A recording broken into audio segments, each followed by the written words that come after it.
Hi, I I'm think Harsh. And do we have a Dr. Abuzar. hi? Could you hear me? Yes, I can hear you well. Okay, How are you? fine. Okay. I think we should start, Okay, but or we have 2 minutes maybe left. Is Dr. Abida Shah is here or no. is here or not yet? We can start with the Balish. Okay, I will contact her now. We still have 2 minutes. Let's see. We can Oh, start with Dr. Baris. Yes, that's good. And then with her. So I will do a brief welcoming and then you will lead okay, the session, Doctor. Okay? okay. 2 minutes, inshallah. Okay, let's see.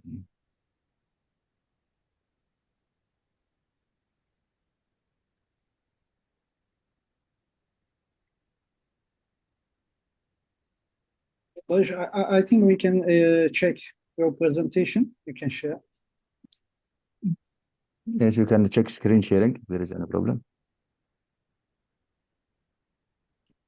Dr. Baris? Yeah, yeah. Just I'm trying to just 1 sec. Okay. Okay.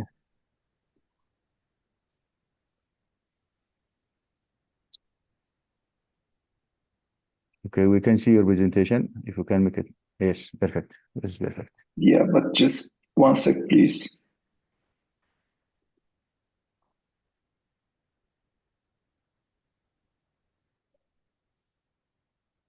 Mm,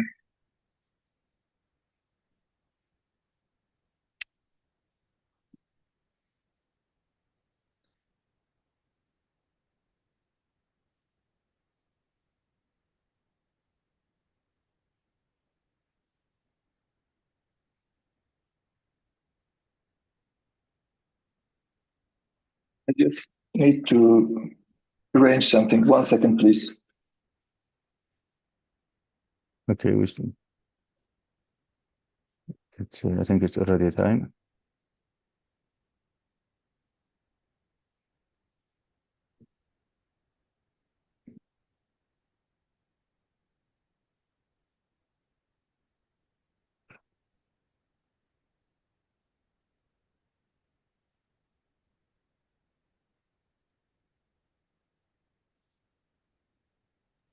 Tamam.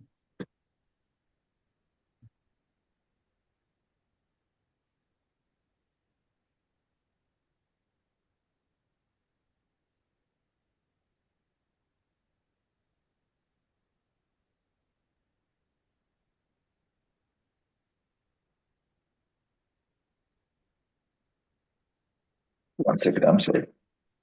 I just try to use presenter notes, but obviously I would like to. It was already in presenting mode. Hmm? It was already in the before it was in full screen mode. Yes, now it's in full screen mode. Yeah, This you is good see now. as the full screen mode, but I also see it as the full screen mode. But I want,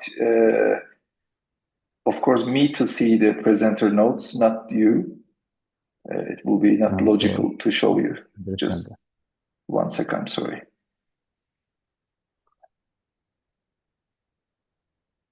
Hmm.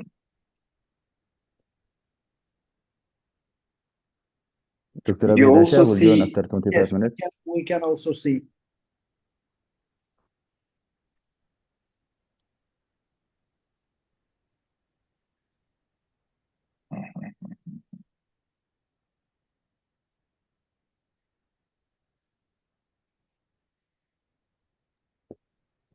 yeah, there was a way of doing this, but I don't remember it.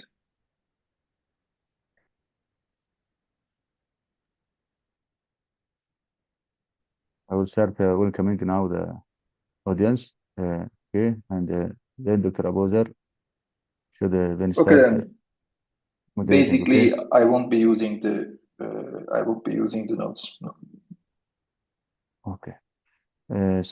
Welcome everyone to the fifth session of the second module of the comprehensive neuroanatomy educational course.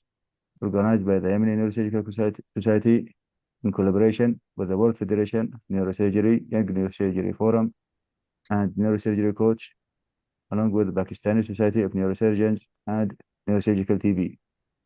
In today's session, we will have two topics, basic anatomy and white matter tracts. And Dr. Abuzar Gungur, Professor of Neurosurgery, who will be the moderator of today's session. Dr. Abuzar, welcome. Welcome all participants. Thanks, Ahmet, to organize these meetings, and it's an honor to introduce to Dr. Barış Küçükyürük from Turkey, Cerrahpaşa University. Also, he's a former fellow of Professor Loton, and he is still has a laboratory in their university and still studies about brain anatomy. And also he is expert in basal ganglia anatomy. Today he will present the microsurgical anatomy of the basal ganglia.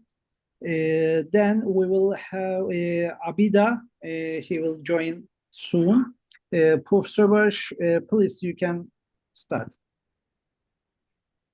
Okay, thank you. I just couldn't find a way of having a pointer, even the mouse pointer, but still I will try.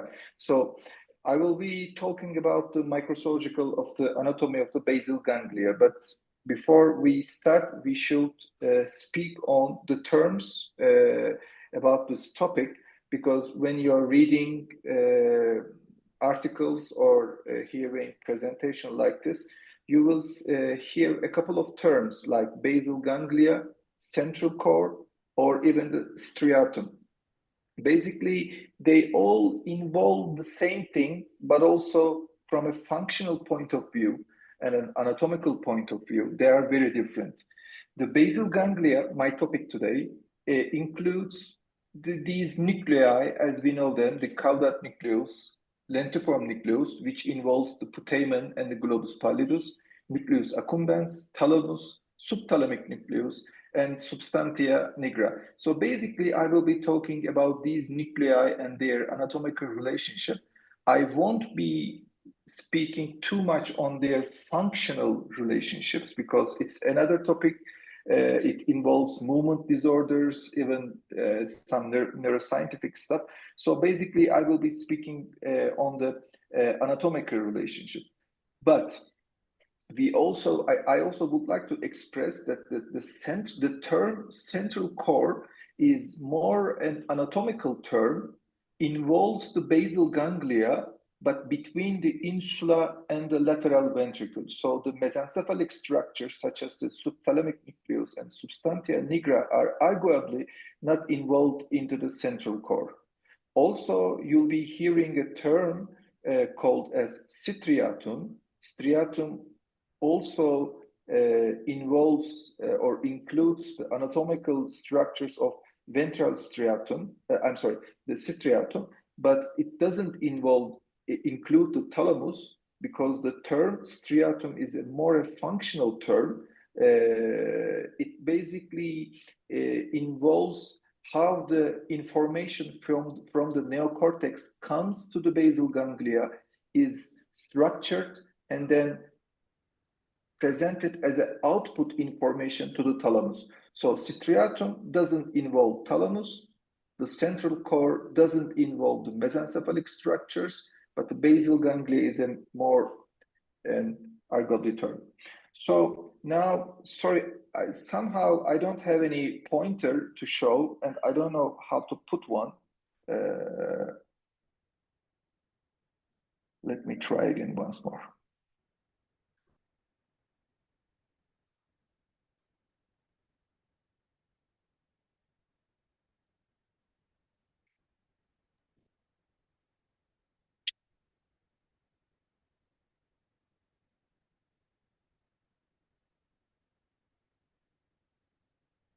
I think you don't see any pointer on the screen. No, Yes, we don't. we couldn't see. You can exit screen sharing and share again. See if that will work. The problem is all my I don't see even a mouse on my computer, so I don't see one.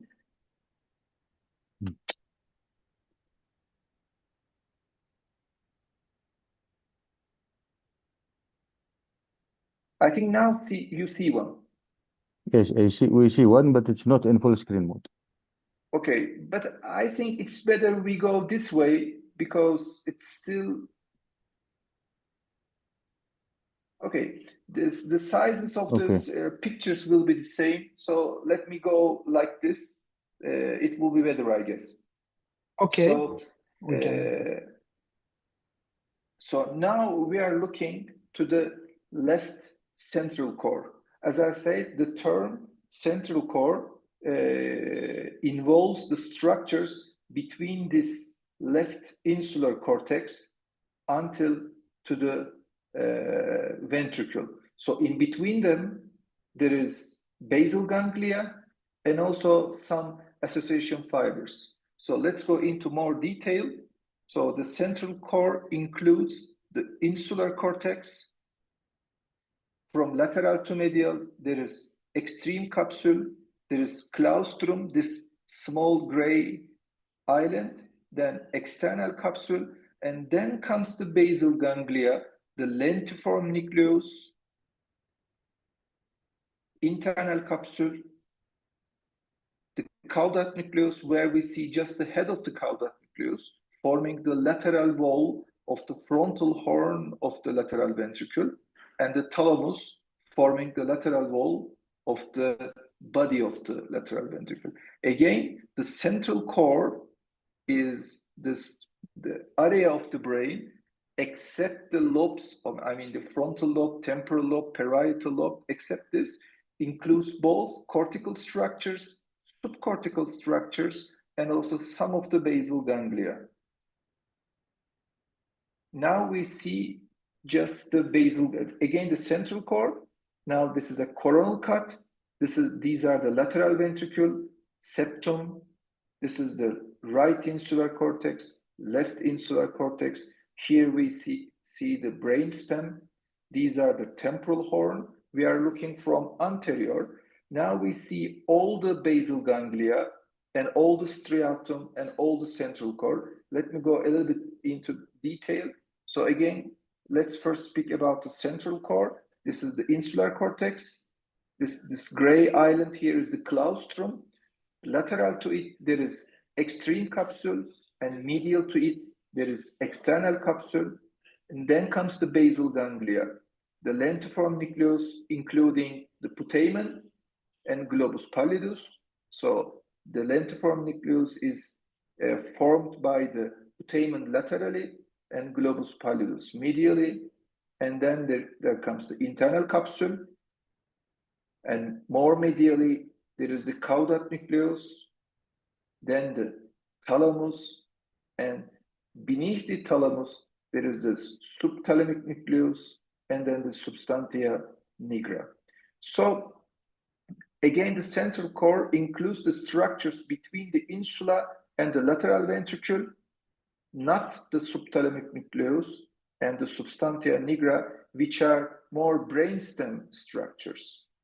But the basal ganglia includes these both structures. The striatum is a little bit more complex understanding. Allow me go a little bit more into detail. So basically, the striatum is structures which get the information from the neocortex. So the information first comes to caudate nucleus and the lentiform nucleus.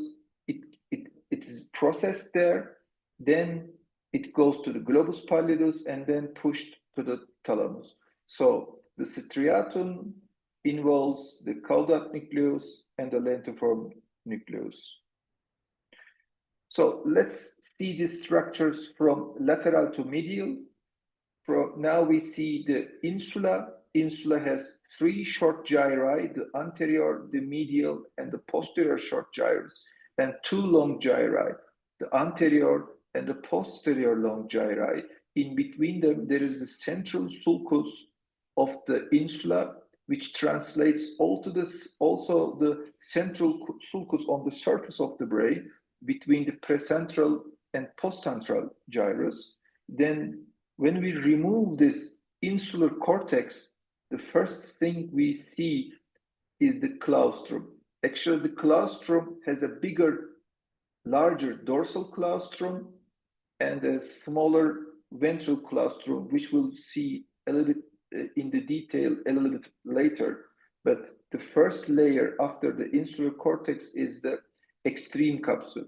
Extreme capsule is basically has small association fibers between the gyri of the insula and also the dorsal claustrum.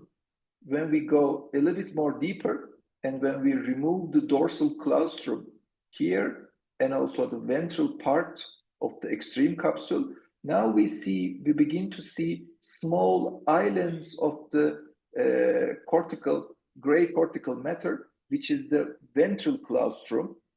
The dorsal claustrum here is removed to expose the external capsule, which is the beneath structure to the claustrum. And here are partially opened an external capsule to expose the lentiform nucleus, in more detail, the putamen. Let's go once more. And here then we see this is the lemma insula here. In the ventral part of the external capsule, there is two association fibers. The first one is the uncinate fascicule. The dorsal one is the inferior occipitofrontal fascicule. And in between their fibers, there are small islands of gray matter, which is the ventral claustrum. Dorsally here, we already removed the dorsal claustrum to expose the external capsule fibers. External capsule fibers basically gets the information from all around the neocortex to the dorsal claustrum. And when we begin to trim or cut the external capsule fibers, then we begin to see the basal ganglia, the most lateral one, the lentiform nucleus, more detail, the putamen. So just let me go a little bit off from the topic to show something like this. This is how the association fibers of the brain works. This article is not a medical article, actually. This basically speaks about how the information is carried even from the smallest cell to the larger galaxies even. Basically, it says the best way to carry an information is forming short fibers or short paths between the hubs. But this is a very slow way of carrying the information, because from here to here, you need to carry very slowly from each hub to each hub. And you will then also use too much energy. But this random network on the most right one carries in a faster manner, let me say, but again uses too much energy because each hub needs to be connected with each other. So how our brain works is called as the small world network, which means there are hubs and they are connecting with each other, but some specific hubs are connected with longer fibers on the other side of the brain. Let's see this one.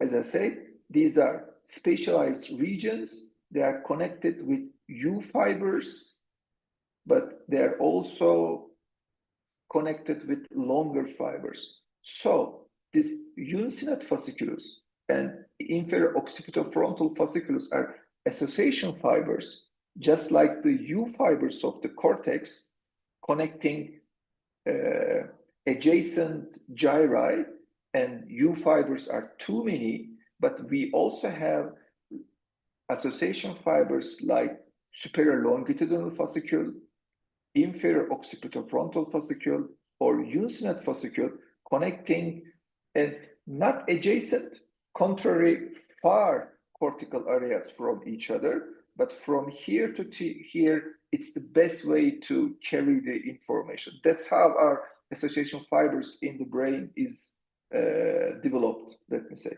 So here we see, let's go back to the topic. So all the external capsule fibers are removed to expose the lentiform nucleus, the putamen here, and more medially, we begin to see the internal capsule fibers. Let's go and see a little bit more detail. So the dorsal part is removed. We just see the ventral part. So these are ventral external capsule fibers, which host the uncinate fascicle fibers and inferior occipitofrontal fascicle fibers. And in between those fibers, there are small islands of gray matter, which are the ventral claustrum. As I say, the dorsal claustrum and dorsal external capsule fibers are removed to expose the putamen here. And when we remove all of it, then we begin to see the internal capsule fibers. On the posteriorly, it carries the primary motor fibers. Anteriorly, it will be something else, which we'll be speaking later. So putamen and also the globus pallidus is removed, and ventrally there is a structure called anterior commissure. I won't be going into much detail with the anterior commissure because it doesn't have anything to do with the basal ganglia. Just let me show in another example. So this is the anterior commissure, this is the putamen, this is the globus pallidus, and anterior commissure basically connects each hemisphere, the temporal lobe and occipital lobe, which are not so well connected through the corpus callosum. So the anterior commissure is actually a sideway for the corpus callosum. Corpus callosum connects the frontal lobes, parietal lobes, and occipital lobes, but lateral wall of the temporal horn and inferior surface of the occipital lobe is not so well connected through the corpus callosum. So the anterior commissure does that work. Anterior commissure is the superior limit of the subthalamic nucleus, which is a basal ganglia, which we'll be seeing further.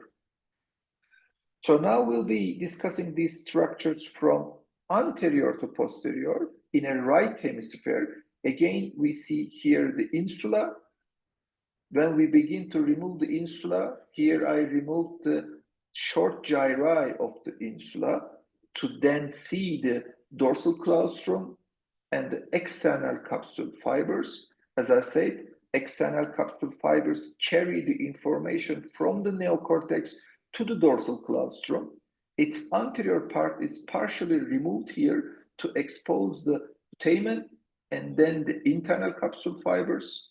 And ventrally, again, we have the ventral external capsule fibers, which host the inferior occipitofrontal fascicule and the uncinate fasciculus. When we remove all of it, then we begin to see here the putamen. So again, this is the right hemisphere. And then I'll begin to turn the hemisphere a little bit. Now we see from the anterolateral and at the end from completely from anterior. Now we'll begin to go from anterior to posterior. When we remove these white matter structures, we begin to see the striatum.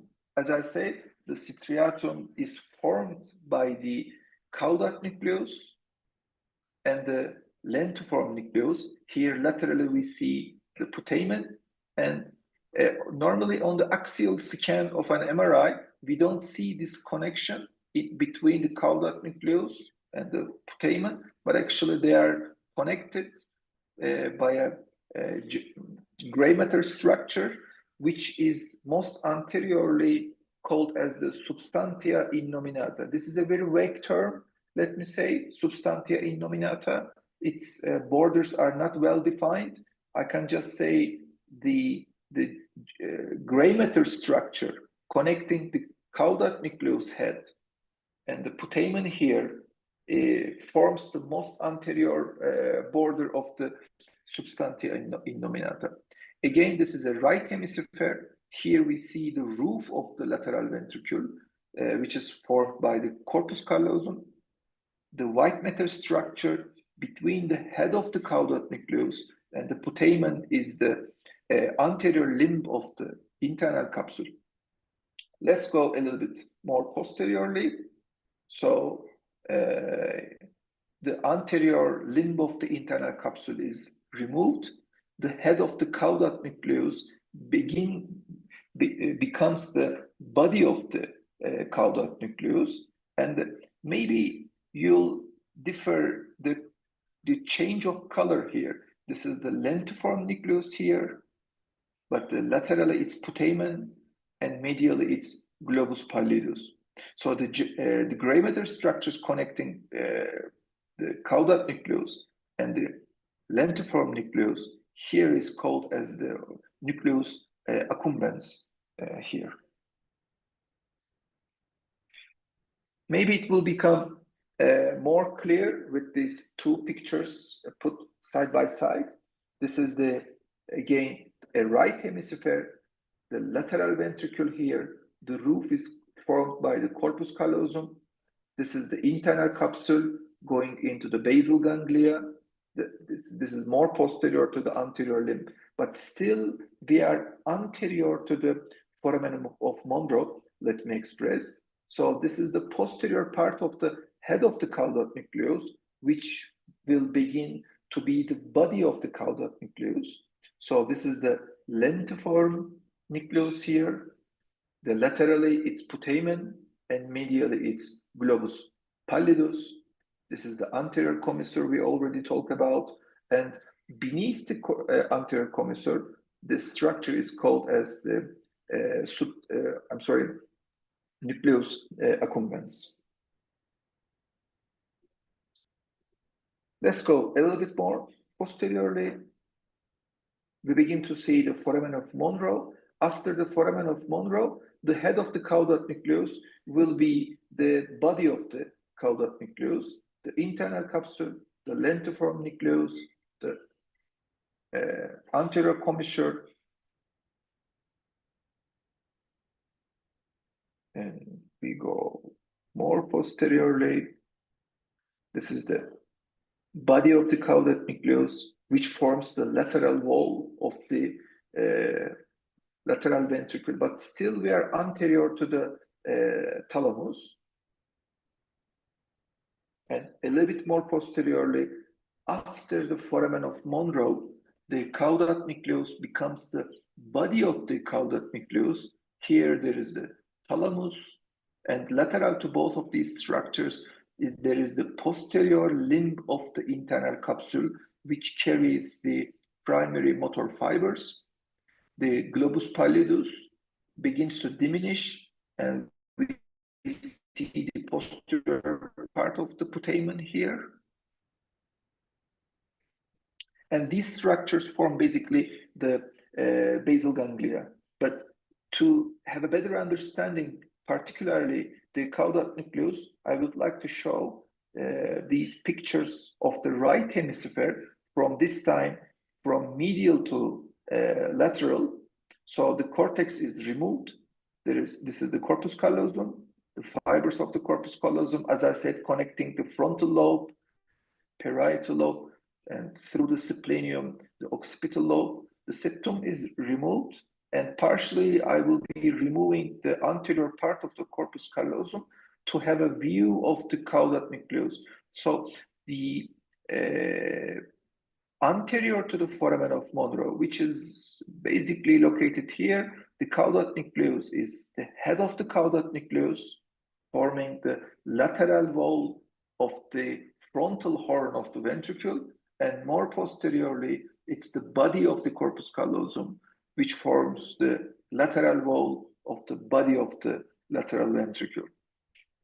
And there was the septum, and inferior to the septum, this is fornix, forming or sitting in the midline at the bottom of the ventricle, and this is the third ventricle structures, which I won't be going into more detail in this topic.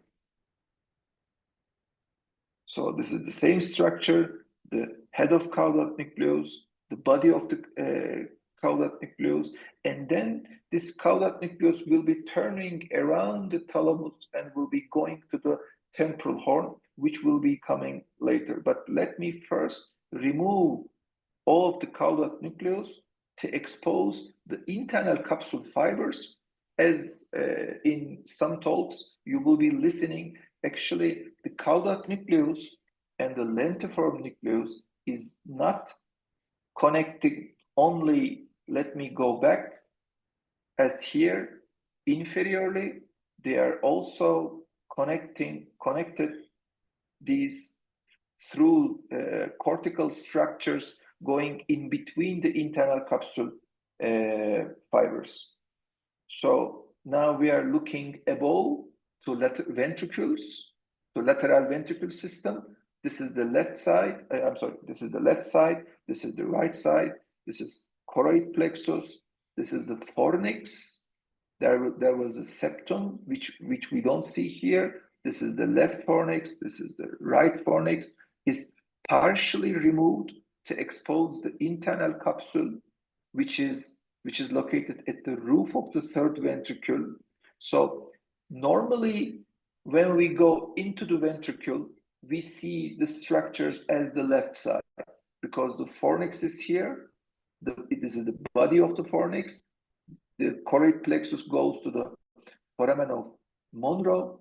So lateral to the choroid plexus, the structure located at the bottom of the lateral ventricle is the thalamus, and the structure forming the lateral wall of the lateral ventricle is the body of the caudate nucleus. This is the head of the caudate nucleus. This is the body of the caudate nucleus. And at the more posteriorly, at the posterior border of the lateral ventricle, the caudate nucleus will begin to turn around the ventricular system to the temporal horn. Let's see the right side. Again, this is the foramen of Monro.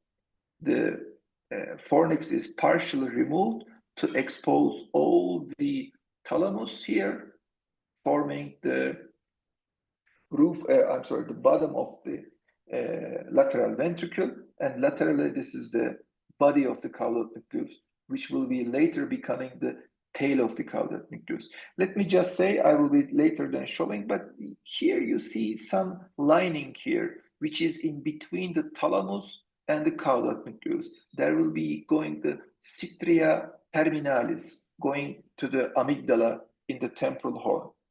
So let's then see a little bit more posteriorly.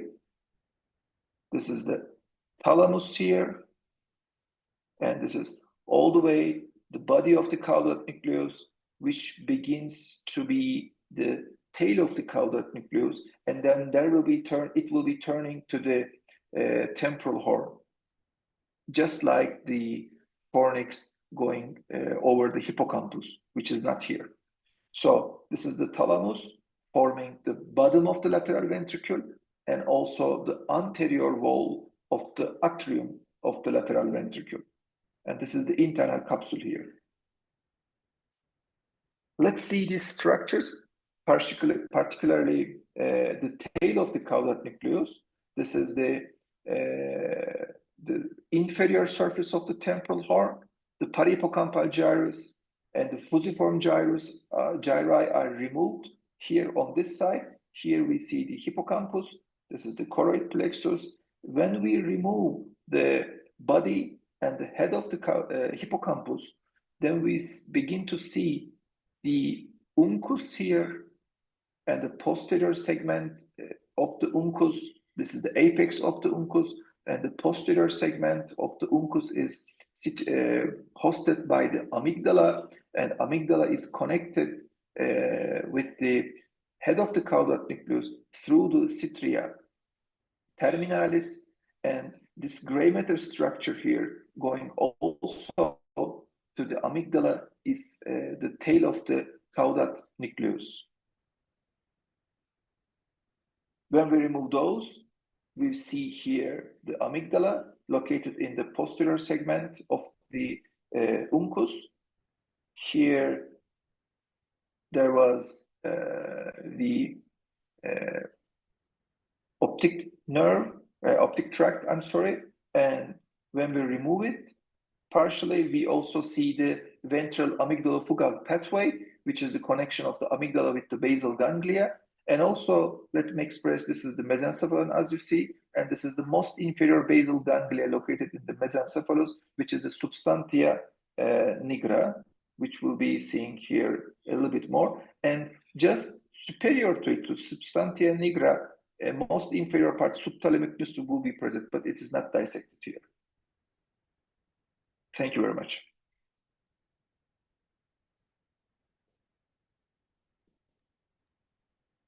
Thank you very much, Dr. Baris. Thank you, Barış. I think you presented the best dissection of the basal ganglia. I think at the end of the session, we will have questions and comments, and we can continue with the ABIDA. Then at the end of the session, we can take questions. If you have time, Barış. If you don't have time, we can take question for now.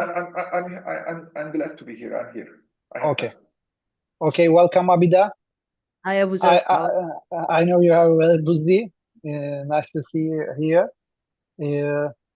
Today, Abida will talk about the white matter tract, and he's one of the most expert one in the world.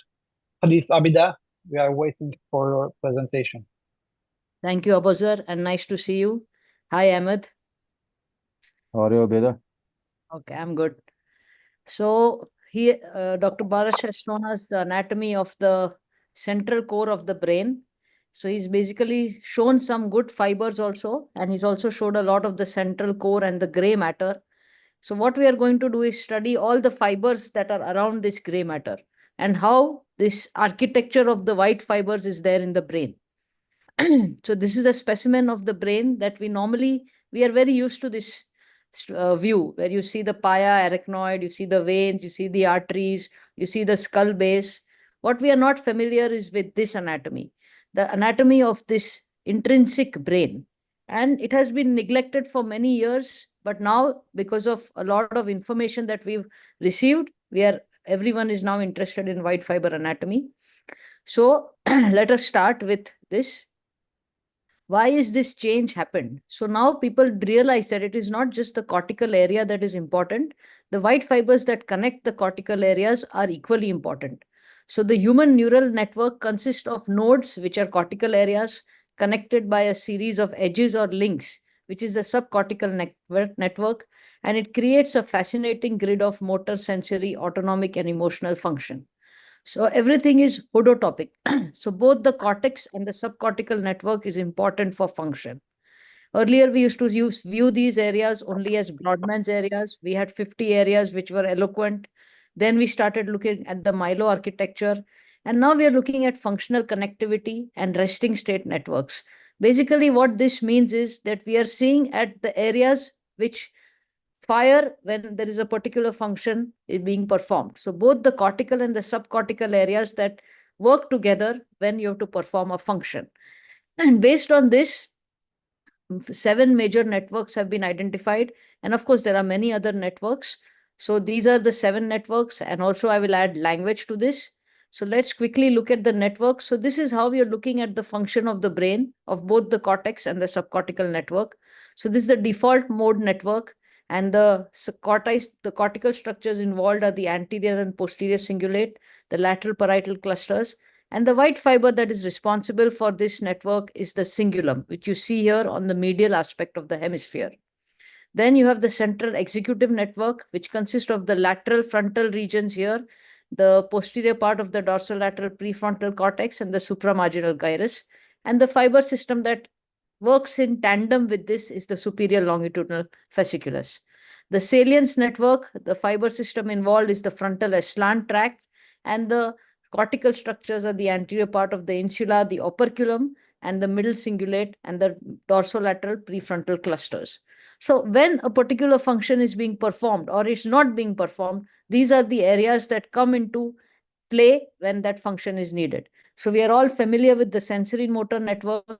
So the motor is just not the motor cortex. It consists of the primary and motor sensory and cortices, the cingulate gyrus, the premotor cortex, the SMA region, and the pre-SMA region. All of these are important for performing the motor function and to execute a motor activity. And the fibers, of course, we are all aware of is the corticospinal tract. Now, the limbic system is another big network system. There are 4 or 5 limbic circuits, and this one is the one that we are very familiar with, and this is the Pape circuit. And I will show you in the later dissections how we are dissecting this Pape circuit. The attention network consists of the frontal eye fields, which lie in this region, and the structure that is involved is the superior longitudinal fasciculus, which connects it posteriorly to the visual cortex.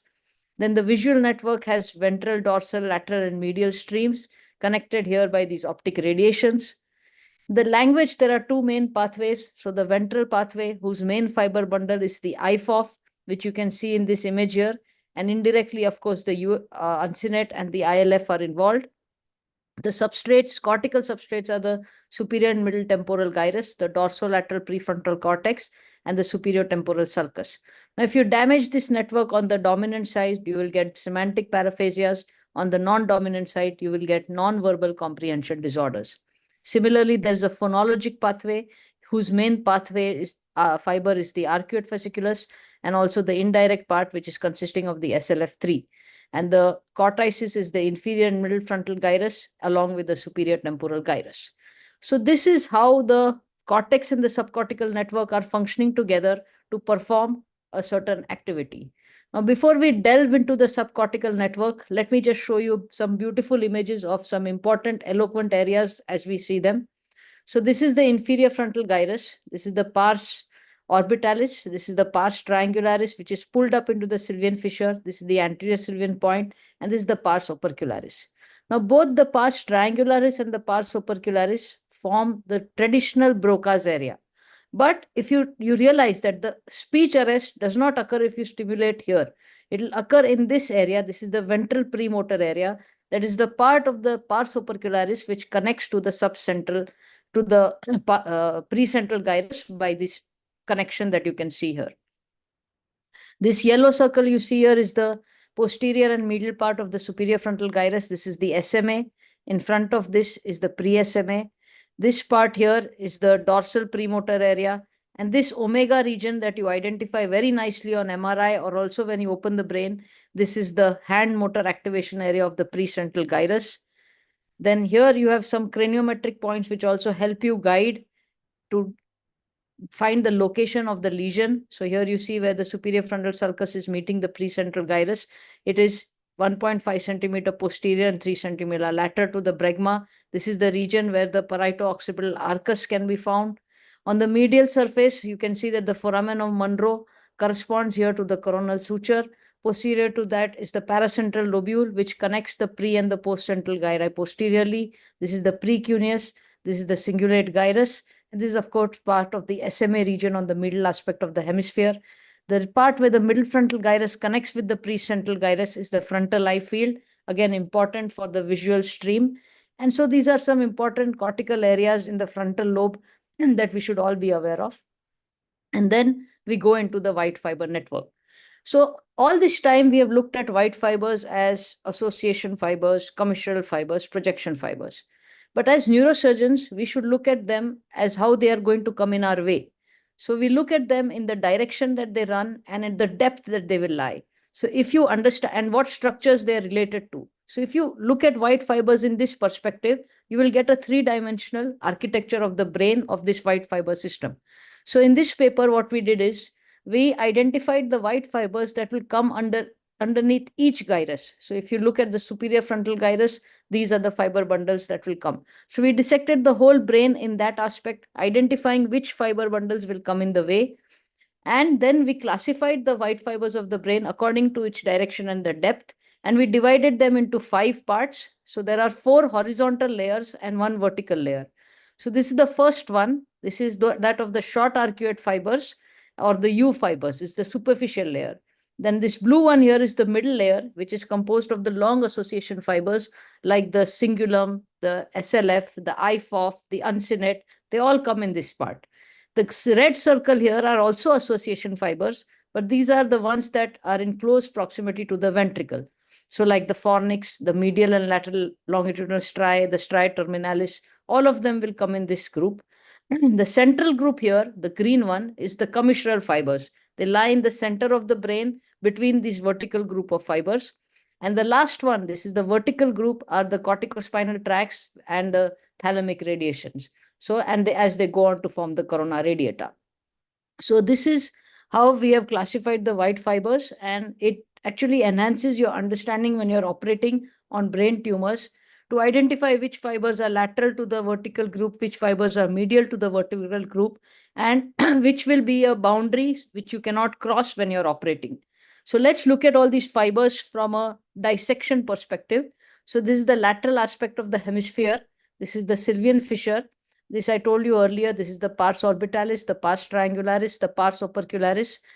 This region where the pre and the post central gyri meet, this is the subcentral gyrus, and it sits here on the planum temporal of the superior temporal gyrus, which is the Heschel's area, Heschel's gyrus. So the auditory area, if you want to look when you're operating and you recognize this subcentral gyrus, then you have to realize that your Heschel's gyrus is just underneath that. This dilatation in the Sylvian fissure is the anterior Sylvian point. This is the superior, middle, and inferior temporal gyri. And you can see that the Sylvian fissure goes on to end in the supramarginal gyrus, and the superior temporal sulcus goes on to end in the angular gyrus. Now I've removed the first layer. So I've removed the cortex from the surface and in the depths of the sulci. And you see the first layer of fibers, that is the short association fibers or the U fibers. So now this is how when you look at it from a lateral perspective, if this is a 7 Tesla MRI image, so you see how innumerable these connections of the short arcuate fibers are, and they actually connect lots of portions of the gyri to each other. And we have recently published this paper where we are studying the connections of the short arcuate fibers of the frontal lobe. And I'll show you in an image how many different fiber connections are there. So if you look at this, these are the short arcuate fibers. So these are the few fibers.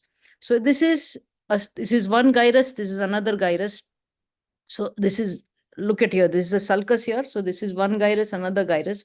So these are U fibers connecting this gyrus to this gyrus. Okay. Then there are fibers that are connecting from the U fibers to the long association fibers here. So this is one connection. Then there are fibers within the gyrus that connect part of the gyrus to each other. You can see in this transverse bar. And also there are U fibers that connect one part of the gyrus to each other. So there are innumerable connections of these short arcuate fibers, and it's really fascinating to study the anatomy. So this is the image that you can see. So they're connected here in the depths of the sulci, and also they're connected here on the superficial part of the surface where they connect the gyri to each other. Now, once you remove this superficial layer, the first fiber bundles that you will see is this one here that is running from frontal to parietal. And this is the SLF. So the SLF2 or the lateral part of the SLF, as I like to call it, because it lies lateral to the corona radiata, connects the middle frontal gyrus to the supramarginal gyrus. And the SLF3 connects the inferior frontal gyrus all the way back to the angular gyrus.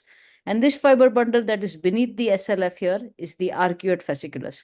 Now, this one here that you see is the short arcuate connection of the inferior frontal gyrus to the arcuate fasciculus. And this is, it's really fascinating to understand this anatomy. Then you can see the short arcuate connection. Now, all the gray matter has been removed. You can see the SLF nicely. You can see the arcuate fasciculus coming down. This is the vertical component of the arcuate fasciculus. And these fibers going up are the fibers of the corona radiata. Now, let's go further down and we'll see some more fibers. Now, here you see I've removed some part of the SLF. You see vertical fibers that are going here that connect the region of the inferior frontal gyrus to the superior frontal gyrus.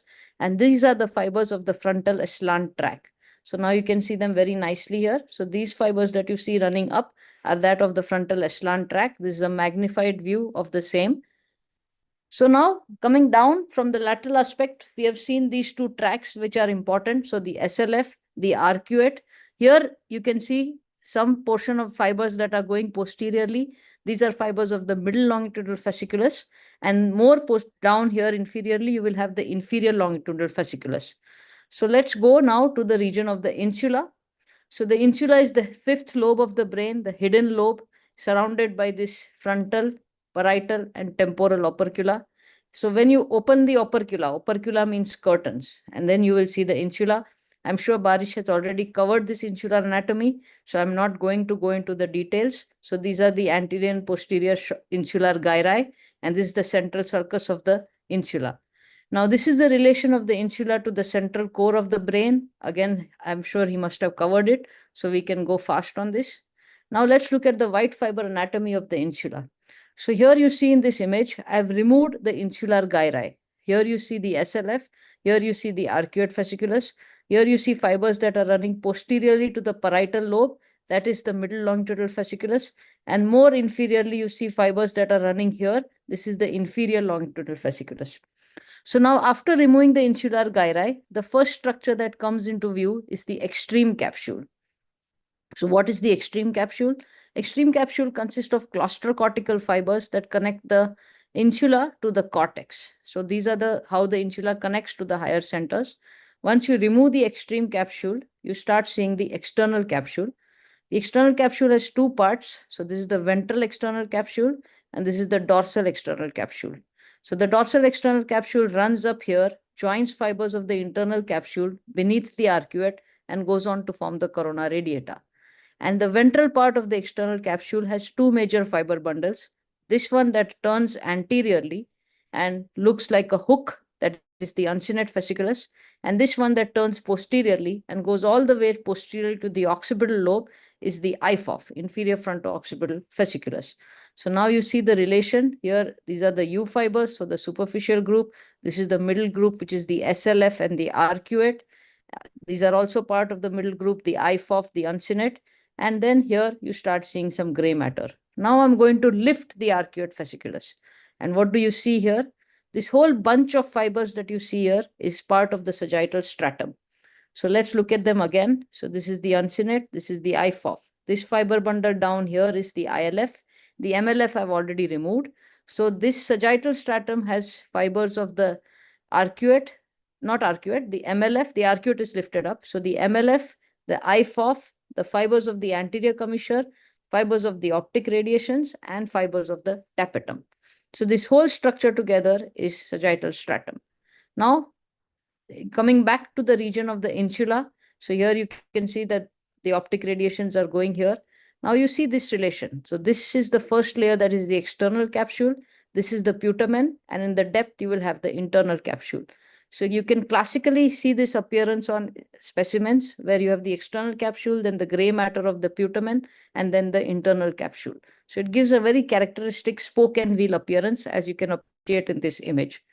Now, once I remove the whole putamen, I will start seeing the internal capsule. So these are the parts of the internal capsule.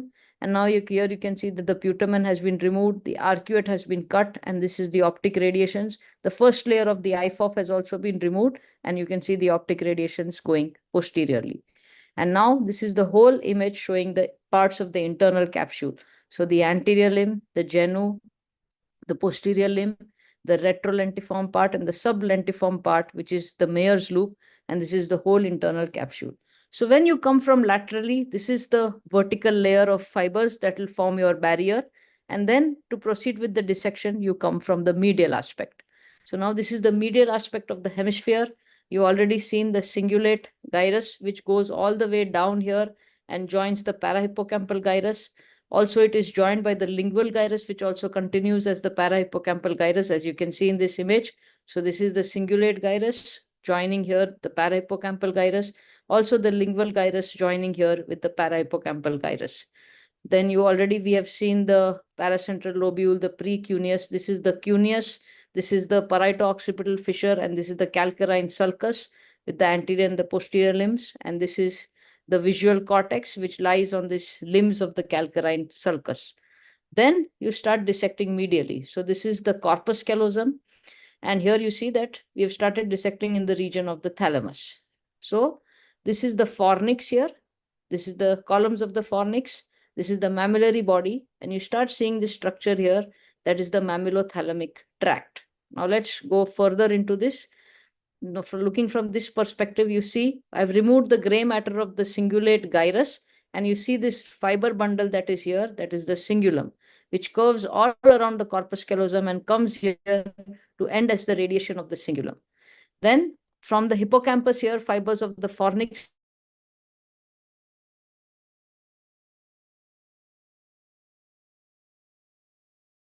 and go around the choroid fissure.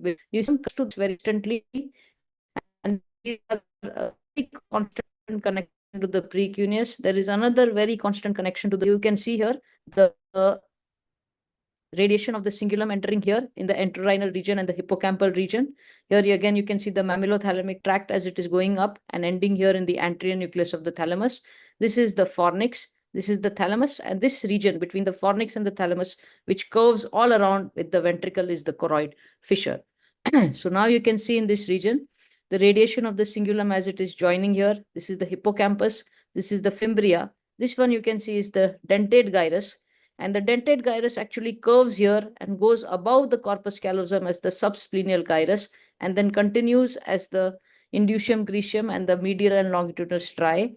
So actually, embryologically, the hippocampus was placed dorsally, and when the hemisphere turned, it got carried forward. Some fibers were invaded by the corpus callosum, and some remained on top of the corpus callosum. So this part is actually a part of the limbic system, the supracallosal part of the hippocampus, that is the inducium grecium and the lateral and medial striae. So now you can see the fornix as it is going up here, the body of the fornix, the columns of the fornix, the mammillary body, the mammillothalamic tract, the anterior nucleus of the thalamus.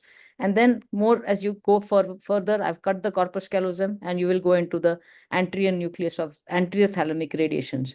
So this is the whole dissected Pappes circuit. As you will see now, I will show you the whole thing. So to see the anterior thalamic radiations, I have cut the corpus callosum, and then I will lift this caudate head in one piece, and then you will be able to see these fibers that are fibers of the thalamic radiations. So when you come from medially, this is your medial barrier. So they're actually the internal capsule and thalamic radiations are intermingled with each other. If you see from laterally, you call it the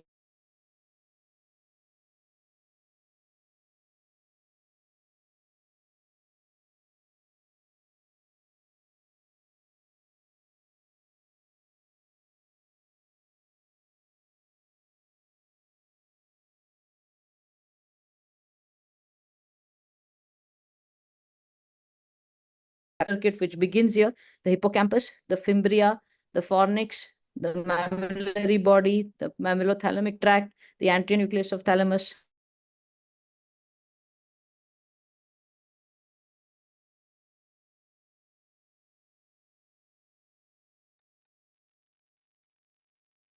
Okay, sorry, I got cut off.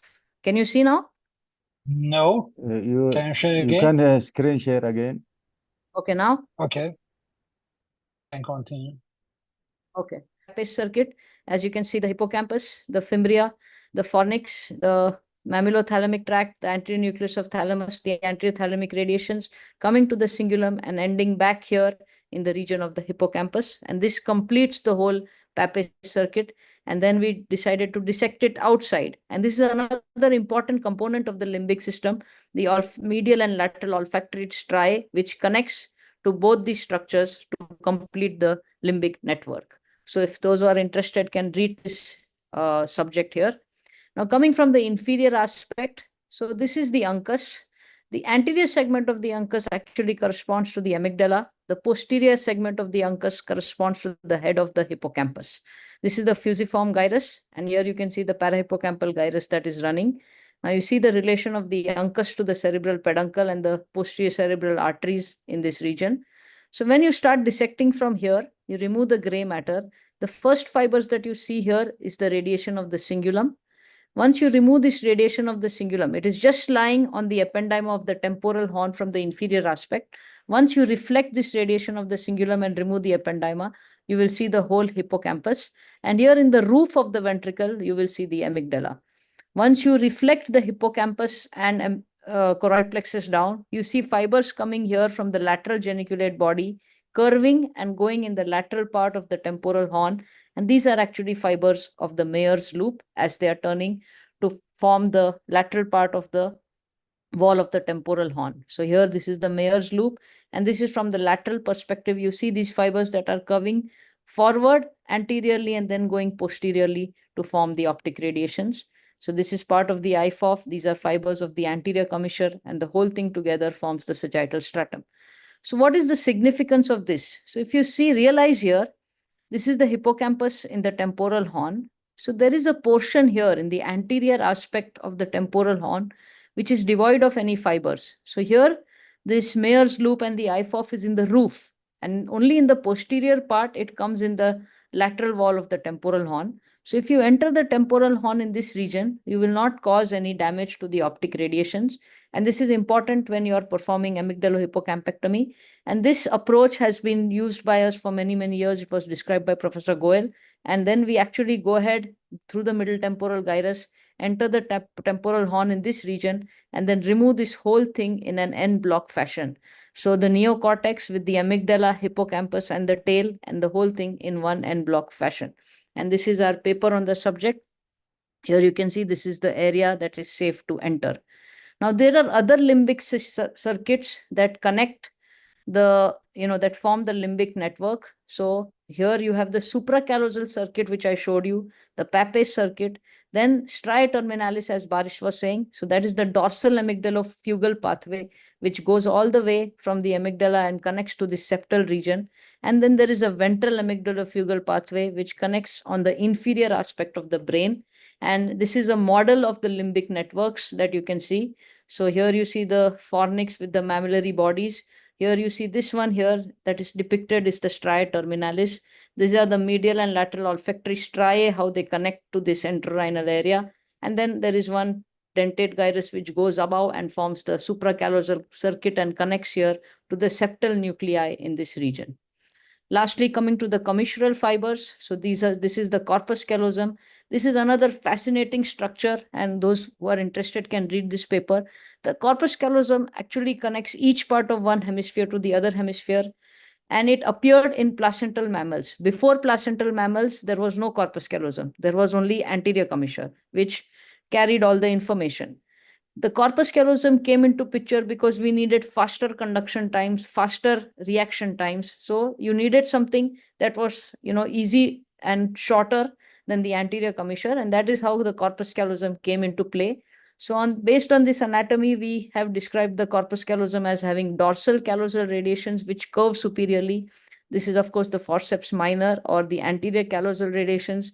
This is the forceps major or the posterior callosal radiations. And then there are radiations of the corpus callosum that turn inferiorly. So this one is the tapetum, or the ventral posterior callosal radiation, and this is the ventral anterior callosal radiation, which connect the basal ganglia of each hemisphere to the other. So if you actually go to see, the corpus callosum completely envelopes the ventricle in all its radiations. And these are some important points. So when you make a callosotomy, when you're taking it as an access to the ventricle, you should always perform a transverse callosotomy, because then you will splay the fibers instead of incising them. And these are the safe areas where you can perform the callosotomy. When you're doing epilepsy surgery, you have to disconnect this whole thing. Otherwise, your results will not be good. And this region is where the motor area of one side is connected to the other motor area of the other side. And you avoid the callosotomy in this region. Coming to the anterior commissure, it starts here in the basal forebrain region. As you can see here, this is the beginning of the anterior commissure. It has two limbs, the frontal limb that goes on to connect this olfactory region, and the temporal limb which goes on posteriorly. So this is the bicycle handlebar appearance of the anterior commissure that you can see here. And this is its relation. So we had seen from the lateral side. So this is the IFOF, this is the anterior commissure, and this is the Mayer's loop. All of them join to this at this point to form the sagittal stratum. And the anterior commissure actually hugs the temporal horn. So, both the sides, the anterior commissure will go on and hug the temporal horn on the lateral aspect and take it in all its fibers. So This is the region of the substantia innominata and the basal nucleus of Maynard, and this is the anterior commissure fibers as it is going to hug the temporal horn. So again, from the lateral aspect, the IFOF, the anterior commissure, and the Mayer's loop. The next commissural fiber is the hippocampal commissure, which connects the two fornices to each other. It lies just beneath the splenium. It is also known as the saltarium. Here you can see both the hippocampi of both the ventricles coming here and joining in forming the fornices. More posteriorly, you will have the habenular commissure and the posterior commissure, which forms the leaf of the pineal gland. This is, of course, the massa intermedia, and this is not a true commissure. It just connects the two thalami to each other. So I think we can end my lecture here. And this is the applications of white fiber dissection, which maybe we can cover on another time. Thank you very much.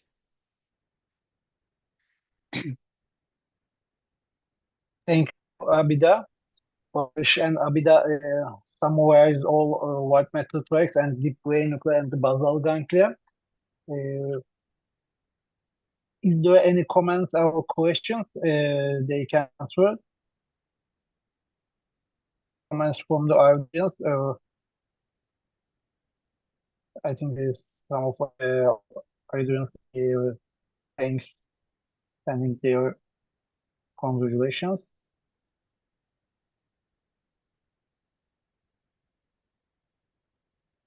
And also, I want to share my sticking to show, maybe, if I can. I think we have here a comment, a question from Marwan Al-Asadi. He said, can you tell us ascending arousal system and its components, bundles, tracts, arrangements, and connects relationship to skull diameters? It's a very complex system, and Yeah. not we know This many needs a components, lecture. but That yeah, it's a lecture for this. So a lot of components in the brainstem and the thalamus and in the frontal lobes that all come down and make that whole system. okay. I think there is a. If anyone of the audience has any questions, please you can even talk directly, or you can write to the chat. They will ask our speakers about it. And regarding the upload to YouTube, it's already live on YouTube, so the lecture are already present. And after editing, maybe less than 24 hours, will be edited and ready on YouTube channel. Dr. Abuzer, do you have any comments? Yes, I want to share my screen and share some of our articles the audience will find. Also, Barış explained the whole anatomy of the basal ganglia, and also you can find the information from his article. We recently published 3D of all metal tracks and the deep brain nuclei. Also, you can reach from the article these models with labels and also videos. I only want to share this information with the audience.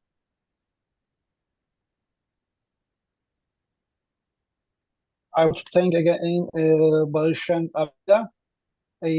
Also, it's the talent to perform these white method actions, but the more important thing is to explain and to present this work.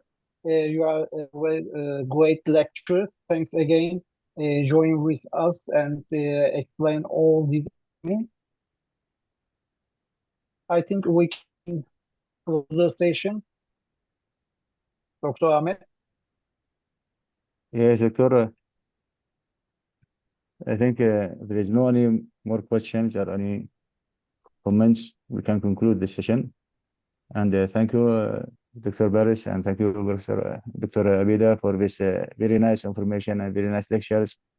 And thank you also, Dr. Abuzer, for your continuous support to our educational courses. You and Dr. Saman Sharif, and also Dr. Abida and Dr. Baris are regular speakers in our program.